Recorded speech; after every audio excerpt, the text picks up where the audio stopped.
o'clock in the morning on Friday when I was jolted awake. Not by my usual 9-pound ball of fur alarm clock, also known as Freddy the cat, but by the sound of what I could tell was a nasty, thrashing South Dakota wind. Now, to say that I was a little grumpy about that wind would be to put it mildly. I wasn't ready to get up. I wasn't ready to move. But the sound of this wind wasn't going to stop. It was going to move and be obnoxiously noisy, whether I wanted to catch some Z's for another hour or not. It was in the midst of that foul mood brought on by the wind that I couldn't feel from inside my house that I got thinking about Pentecost and what the disciples and the people of Jerusalem experienced that day as the Holy Spirit began to move, whether they were ready for it to or not. Here we had the 11 disciples with the new one, Matthias, with them. He was appointed after Judas Iscariot died, and about 100 other followers of Jesus. It was indeed Pentecost, the day when all of the people were to celebrate and remember God's covenant given to Moses at Mount Sinai. It was a day for remembering the life-giving presence of God. The thing is, though, these disciples were still kind of recovering. Jesus had died, risen, and ascended, all in 50 days up to that Pentecost festival. It was just them from then on, gathered in one place, trying to figure out their next move. Would the Holy Spirit come to help them like Jesus had promised? Yes, indeed, and in a big and dramatic way even, as tongues of fire and the sound of a violent wind. And it was a loud enough jolting noise to get more than 3,000 people crowded together, trying to figure out where this noise came from, and trying to figure out how these fools from Galilee were able to speak their languages, to talk about Jesus and all that they had seen him do as God walking in the world. The Holy Spirit had indeed been poured out in a huge way, and like an obnoxious early morning South Dakota wind, nothing was going to stop it. The good news of Jesus Christ was going to be shared, and all of the people were going to hear about it. Now, many people over the centuries have called this the birthday of the church, and in many ways it was, because from that point on, the disciples' journey, including Paul later on, all over their known world, talking to people about the risen Jesus. It wasn't an easy road at all for them. And certainly I can imagine that they didn't always feel ready for it. But the Holy Spirit was absolutely their advocate and their guide. The Holy Spirit supported them through fear and doubt, through everything that happened to them as they fulfilled their call by the same Holy Spirit to tell the world about Jesus. In fact, most of the early, original disciples were persecuted or killed for their confession of Jesus as Lord. But even amidst all of that, the Spirit still kept moving.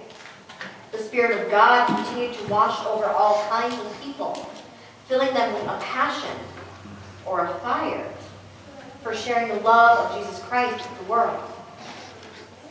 Pentecost isn't just a celebration of that one event, that one working of the Holy Spirit, or even that giving of the covenant at Mount Sinai. It's a celebration to remind us, the church and its disciples today, that the Holy Spirit is going to continue to sustain and guide us, and continue to work in some really unexpected places and ways, even when we might not feel prepared to heed the Spirit's call to take on our role as disciples. But here today, it's not just Pentecost. It's also graduation day here in Chamberlain. And on Wednesday night at Baccalaureate, you can see the excitement and the fear of this day and the days ahead in the eyes of our graduates. Where would the Holy Spirit lead them? What would the coming months and years bring? And maybe, do they really have to graduate? Home is safe, it's sturdy, and it's consistent. Like the disciples who were filled with the Holy Spirit and given the ability to speak of God's deeds of power to all people. These graduates too have been called to move forward and be God's hands and feet in the world. They too have been called, jolted out of their beds, out of their schools, out of their homes, and are being led by the Holy Spirit to new lives in new places. And it is the Holy Spirit who will continue to guide and sustain them as they figure out what it means to be young adult Christians in the places to which they are being called and sent. It is the Holy Spirit that will give them the words and the skills to share the good news of the risen Christ in those places. But, and you probably knew already that I was going to say this, the Holy Spirit's not just calling on the early disciples or the graduates in our lives to share the gospel, to share God, to serve God wherever they are called to be. The Holy Spirit is making all kinds of noise and movement in this place, amongst this congregation.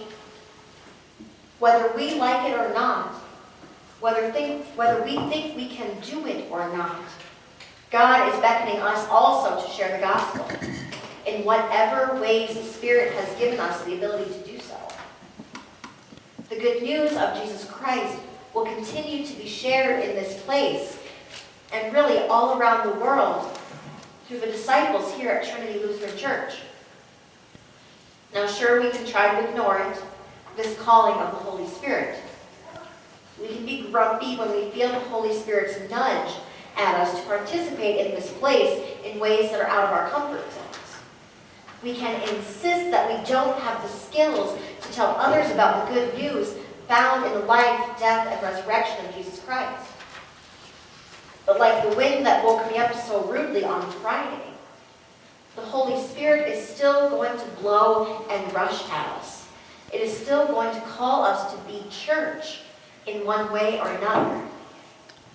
So my prayer for us today is that we continue to be the church in the best ways the people of God here at Trinity know how, and in ways that we can't even dream of yet.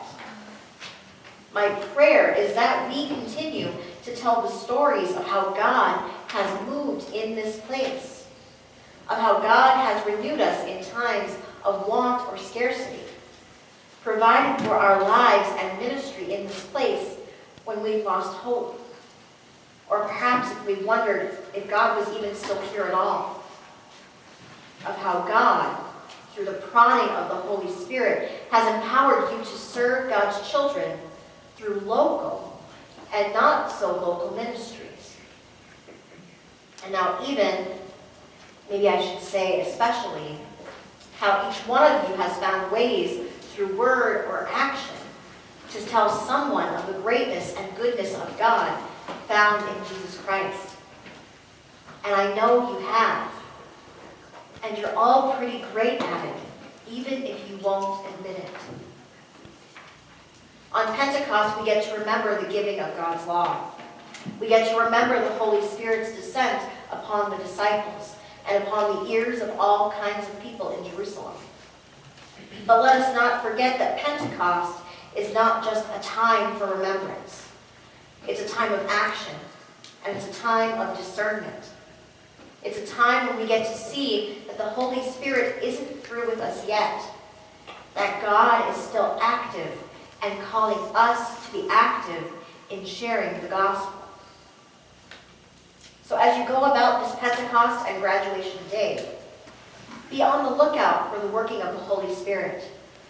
Let it pour out and rush at you however it will.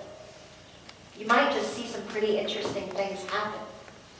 You might just be taken out of your comfort zones, and that might make you a little grumpy for a while. However, you will most definitely and absolutely be supported and sustained by the Holy Spirit's power, no matter where it's call, it's poking, prodding, noise-making call leads you and takes you as disciples of Christ, who may have first heard its heeding right here at Trinity Lutheran Church. Amen.